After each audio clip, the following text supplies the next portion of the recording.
দ্বিতীয় আদেশ হলো তারা যেন তাদের লজ্জাস্থানের হেফাজত করে। আজকে মুসলমানের নওজোয়ান ভাই, মুসলমানের মা বোন, কিশোরী যুবতী নারী, সবার জন্য কথা, এটা আমার জন্য।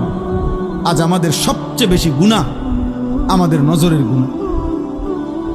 আর এই নজরের কারণেই ধীরে ধীরে প্রত্যেক মানুষ যখন চোখ দিয়ে গুনাহ করে, এই মোবাইলে নারী দেখে, ছবি দেখে, উলঙ্গ দৃশ্য দেখে, হারাম নাজায়েজ ছবি দেখে, রাস্তায় দেখে বেপর্দা বেহায়া নারী দেখে, নিজের আত্মীয় স্বজনের থেকে হোক আর রাস্তার মহিলা হোক, প্রত্যেক মানুষের চোখে যা দেখে হারাম, তা অন্তরে আইসা জমা হয়।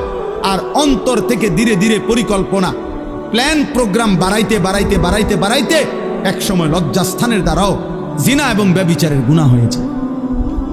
নাউজুবিল্লাহ, নাউজুবিল্লাহ, নাউজুবিল্লাহ।